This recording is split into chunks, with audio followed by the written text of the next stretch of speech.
나는 오늘 20년 동안 내 손때가 묻어 반질반질해진 남편의 낡은 휠체어를 보며 마침내 무너져 내렸습니다.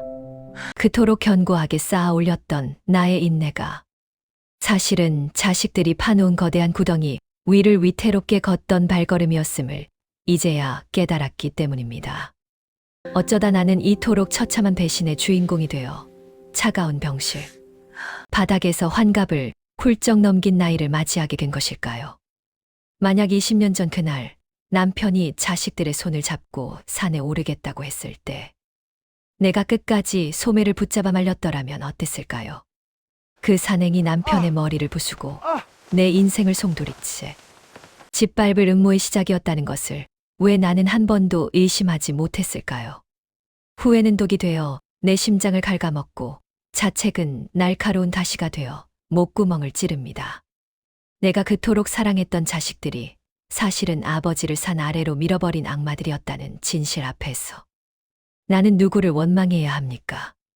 조용히 흐르는 남편의 인공호흡기 소리는 마치 나에게 왜 이제야 알았느냐고 묻는 질책처럼 들려옵니다. 나는 떨리는 손으로 남편의 마른 얼굴을 어루만지며 지난 20년의 세월을 피눈물로 되짚어 봅니다. 방 안의 공기는 늘 눅눅하고 퀴퀴했습니다.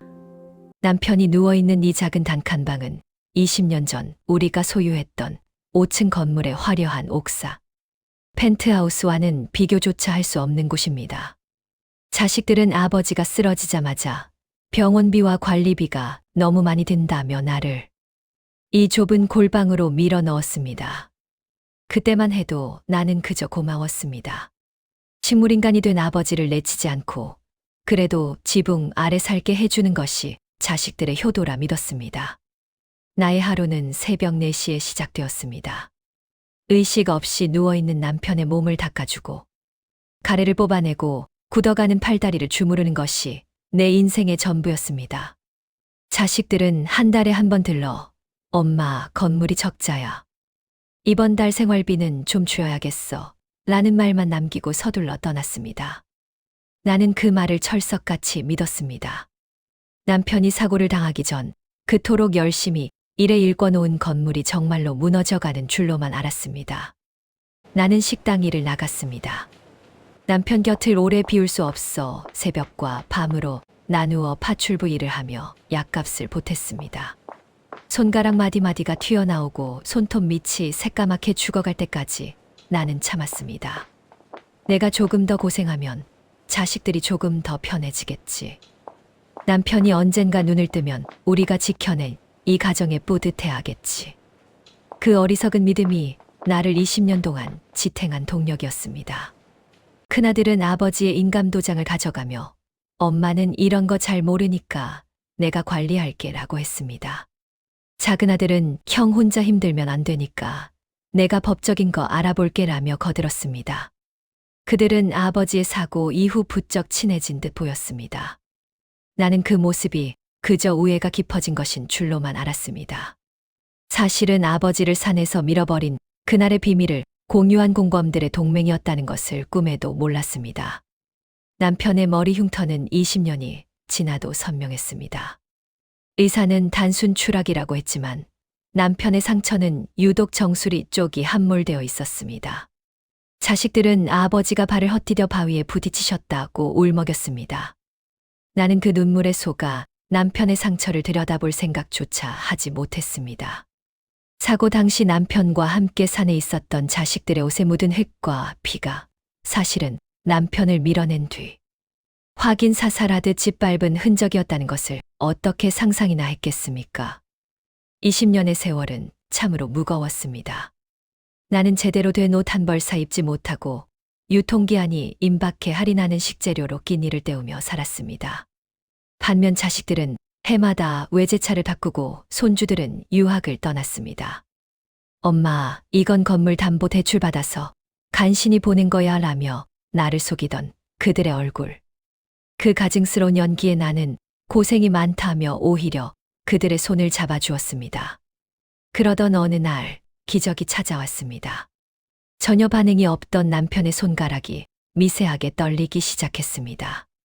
나는 미친 듯이 의사를 불렀고 남편은 한 달여의 사투 끝에 기적적으로 눈을 떴습니다. 하지만 입을 떼는 것은 쉽지 않았습니다. 마르데오는 아이처럼 꺽꺽거리며 고통스러워하던 남편이 처음으로 내뱉은 단어는 나도 아이들도 아니었습니다. 밀었어. 놈들이. 밀었어. 그 짧은 한마디가 내 세계를 무너뜨렸습니다. 남편은 공포에 질린 눈으로 허공을 응시하며 내 손을 부서지도록 꽉 쥐었습니다. 나는 처음엔 남편이 헛것을 보는 줄 알았습니다. 하지만 남편의 기억은 20년 전 그 차가운 산 정상에 멈춰 있었습니다. 자신을 향해 달려들던 그 아들의 눈빛. 그리고 벼랑 끝에서 자신을 밀쳐내던 그 손길을 남편은 온몸으로 기억하고 있었습니다. 나는 믿고 싶지 않았습니다. 그래서 자식들을 불러 남편이 깨어났음을 알렸습니다. 그 소식을 들은 자식들의 얼굴에 어린 것은 기쁨이 아니라 공포였습니다. 병실 문을 열고 들어오는 그들을 보며 남편은 발작을 일으켰습니다. 심박동기 소리가 비명처럼 울려 퍼졌고 자식들은 뒷걸음질 치며 도망치듯 나갔습니다. 그날 밤 나는 남편의 서랍 깊숙이 숨겨져 있던 낡은 서류 뭉치를 발견했습니다. 남편이 사고 당일 가지고 갔던 배낭 속에 들어있던 것이라며 큰아들이 나에게 건넸던 물에 젖어 익을 수 없다던 그 서류였습니다. 정밀보건 업체를 찾아가 확인한 서류의 내용은 충격적이었습니다. 남편은 사고 전 이미 자식들의 도박, 빚과 사치로 인해 건물을 처분하여 사회에 환원하겠다는 유언장을 작성 중이었습니다. 자식들은 그 사실을 알고 아버지를 산으로 유인한 것이었습니다. 분노가 머리끝까지 차올라 숨을 쉴 수가 없었습니다. 내가 지난 20년 동안 닦아준 저들의 아버지가 사실은 저들에 의해 죽음의 문턱까지 갔었다는 사실. 내가 헌신하며 키운 자식들이 사실은 살인미 수범들이었다는 사실. 나는 병원 화장실 칸에 들어가 입을 트어막고 울었습니다. 소리를 내어 울면 내 가슴 속에 찬 불길이 온 세상을 태워버릴 것만 같아서였습니다. 거울 속에 비친 내 모습은 참으로 처참했습니다. 자식들에게 속아 남편의 인생을 방치하고 나 자신을 노예처럼 부렸던 멍청한 여자의 얼굴. 하지만 그 슬픔은 오래가지 않았습니다. 이제 내 안에서 무언가 단단하게 굳어지기 시작했습니다.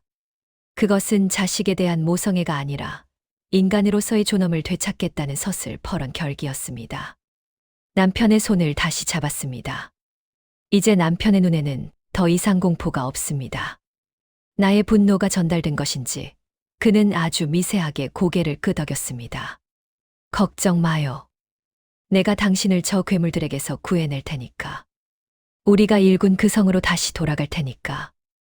나는 속으로 맹세하고 또 맹세했습니다. 창밖으로 20년 전 우리가 세웠던 건물에 네온 사인이 보입니다.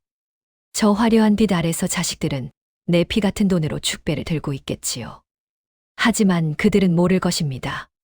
가장 조용하고 인내심 강했던 어머니가 이제 그들의 성벽을 무너뜨릴 가장 무서운 적이 되었다는 것을요. 전쟁은 조용히 그러나 치밀하게 시작되었습니다.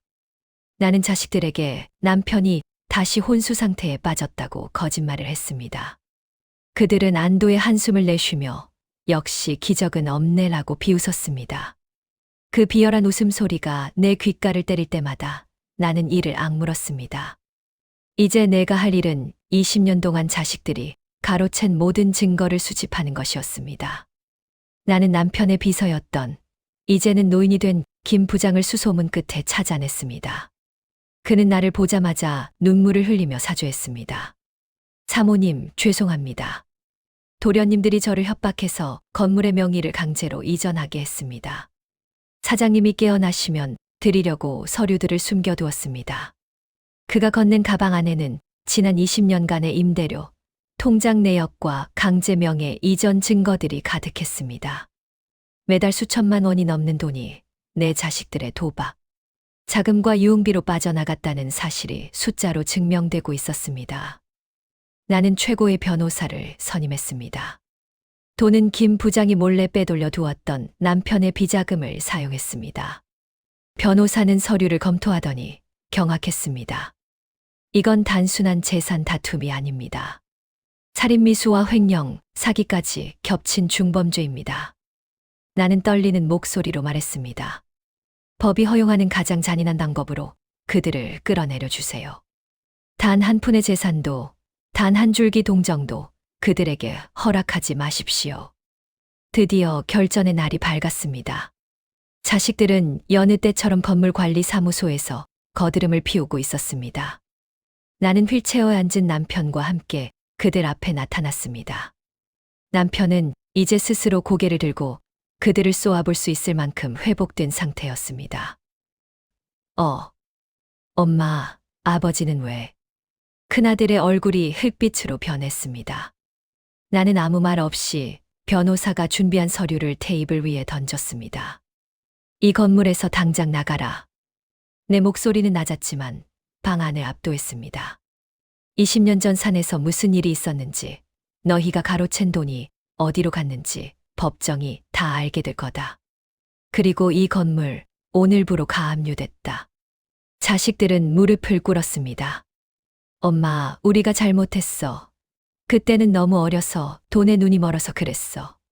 엄마, 한 번만 살려줘. 우리 애들은 어떻게 가장 비겁한 무기는 자식의 자식이었습니다. 하지만 나는 흔들리지 않았습니다.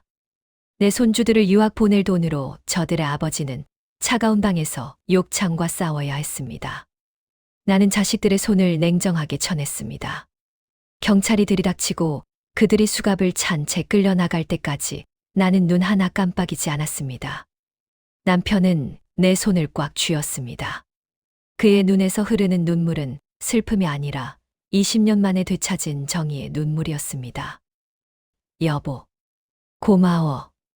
남편의 그 한마디에 지난 20년의 고통이 눈 녹듯 사라지는 기분이었습니다. 건물을 되찾는 과정은 쉽지 않았지만 정의는 결국 나의 손을 들어주었습니다.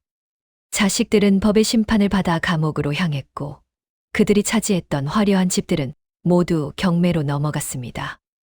나는 그 돈을 모두 회수하여 남편의 재활치료와 사회공헌재단을 만드는데 사용하기로 했습니다. 다시 봄이 찾아왔습니다. 우리는 20년 전 살던 그 펜트하우스로 돌아왔습니다. 낡은 골방의 곰팡이 냄새 대신 이제는 창문을 열면 시원한 바람과 꽃향기가 방 안을 가득 채웁니다. 남편은 이제 부축을 받으면 몇 걸음씩 걸을 수 있게 되었습니다. 우리는 매일 아침 거실에서 함께 차를 마십니다. 여보, 저 산 보이죠? 남편이 창밖의 산을 가리키며 웃습니다. 이젠 무섭지 않아요. 당신이 내 곁에 있으니까. 나는 남편의 어깨에 머리를 기대었습니다. 비록 20년이라는 긴 시간을 잃어버렸지만 남은 시간만큼은 오로지 우리 두 사람을 위한 축제로 채우려 합니다. 자식들에게서는 가끔 편지가 옵니다. 용서해달라는 말, 배가 고프다는 말, 나가면 효도하겠다는 말들. 나는 그 편지들을 읽지 않고 난로에 던져 넣습니다. 불길 속에서 타오르는 종이를 보며 나는 생각합니다. 부모의 사랑을 악용한 자들에게 돌아갈 자비는 세상 어디에도 없어야 한다고. 저녁 노을이 거실을 붉게 물들입니다. 나는 남편의 손을 잡고 천천히 거실을 거닙니다. 발바닥에 닿는 매끄러운 바닥의 감촉이 좋습니다. 누구에게도 굽실거리지 않고 누구를 위해 희생하지 않아도 되는 이 평범한 일상이 우리에게는 기적입니다. 수님 씨, 오늘 저녁은 뭐가 좋을까? 남편이 내 이름을 부릅니다. 20년 만에 들어보는 내 이름. 어머니도 아내도 아닌 박수님이라는 이름이 이토록 아름다운 줄 예전엔 미처 몰랐습니다. 나는 남편을 향해 환하게 웃어 보입니다. 당신이 좋아하는 된장찌개 끓일게요. 아주 맛있게. 우리의 인생은 이제야 진짜 시작입니다.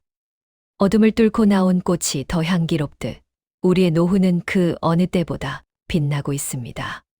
배신의 상처는 흉터로 남았지만 그 흉터는 우리가 살아남았다는 훈장이기도 합니다. 나는 이제 더 이상 울지 않습니다. 내 곁에는 나를 믿어주는 남편이 있고 내 손에는 우리가 지켜낸 우리의 삶이 있기 때문입니다. 폭풍우가 지나간 뒤의 바다는 고요합니다. 우리 인생의 바다도 이제야 잔잔한 물결을 일으키며 평화를 노래합니다. 나는 이 고요를, 이 해방감을 온몸으로 만끽하며 남편과 함께 느릿한 걸음을 옮깁니다. 우리는 행복합니다. 그것으로 충분합니다.